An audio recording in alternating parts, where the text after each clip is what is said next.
Hi, my name is Wordsmith. I'm a poet. I'm choosing to let you in.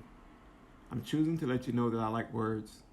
I find them easy to use to manipulate you into believing you are deep enough into my mind to know the taste of my pain, lack, frustration, envy, misguided passions and confusions, lightheadedness, not a word.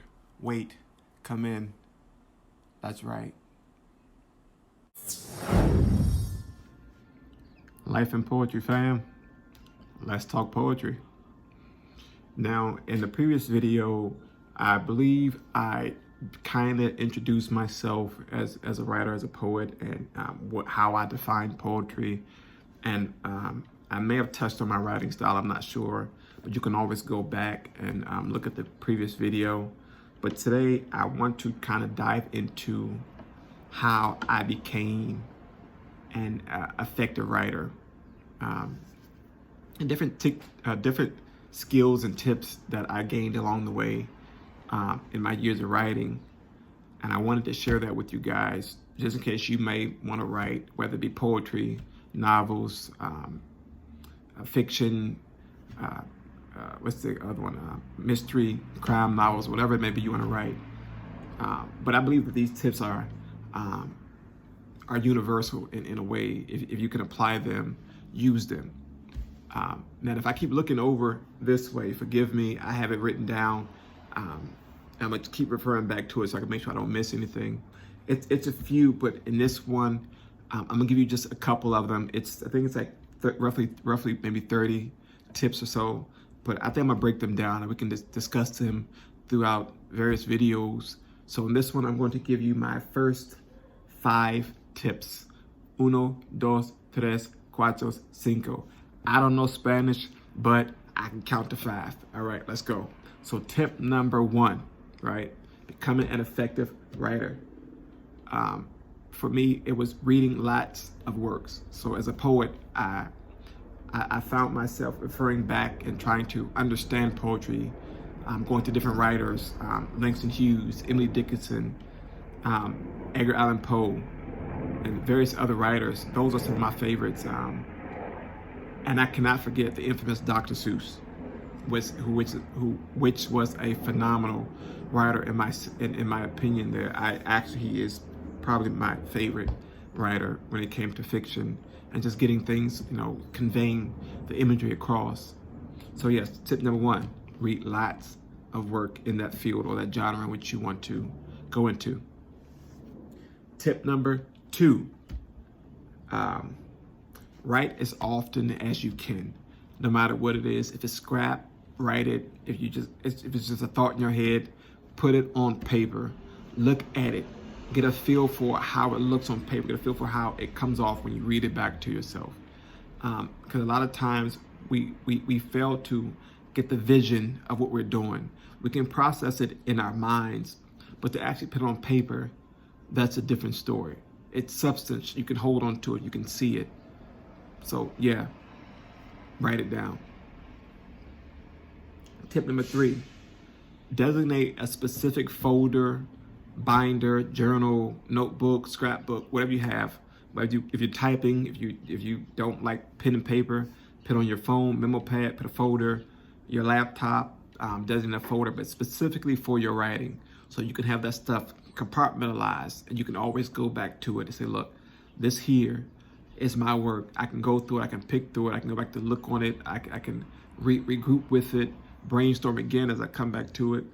But that notebook will be a lifesaver when it comes to you putting your thoughts down and not having it combined and confused with clutter and other things that you're doing, such as work or schoolwork or whatever you may be doing at the time.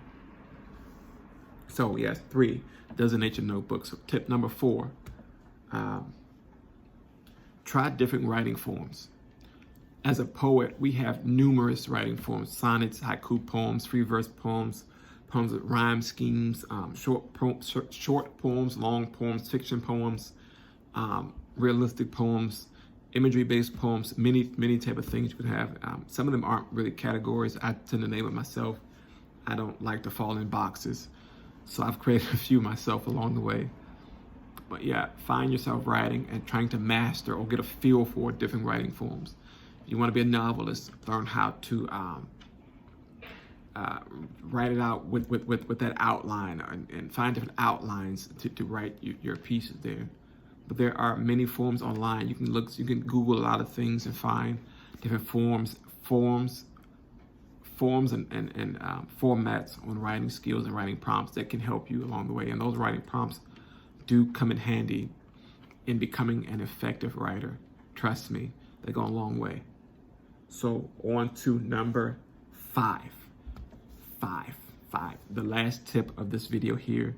I know I went through it pretty fast, but we will touch on it again as we go on, as I said previously. But tip number 5 is to use your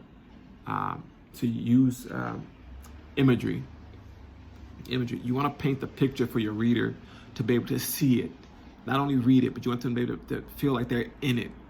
I know as a poet, poetry can tap on many senses.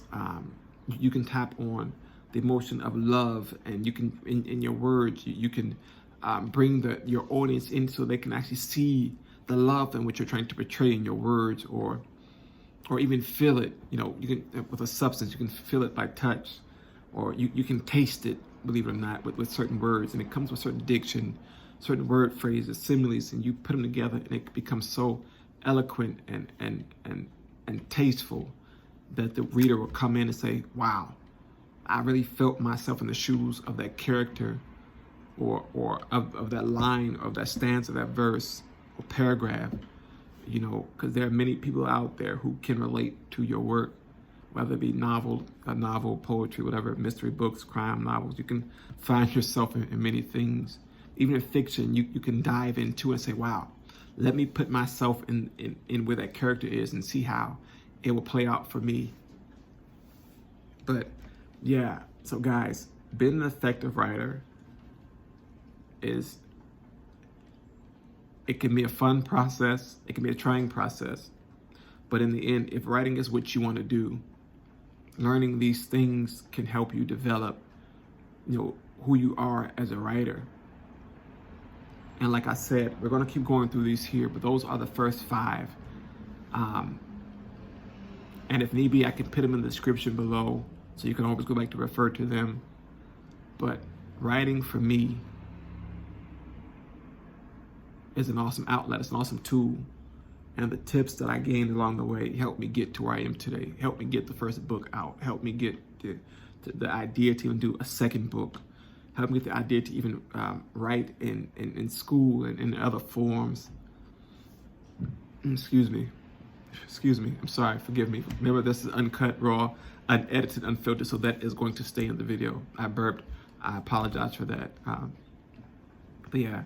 So as we go on, as I said, we're going to dive more into different tips, different writing styles, to writing prompts. And I'm going to take you on a journey with me for writing book number 2. Book number 1 is out. If you want to purchase it, I will put the link in the description below. I point down as if I can see the description now, but you get the gist. It'll be in the description down below.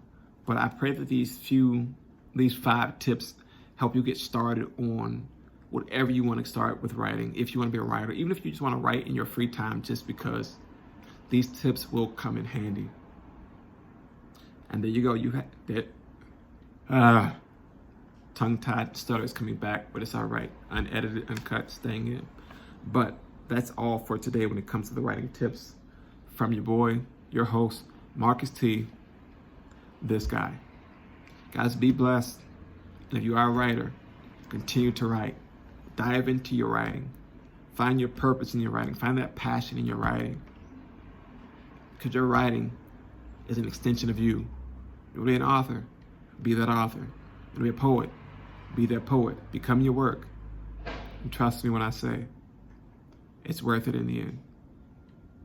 Peace.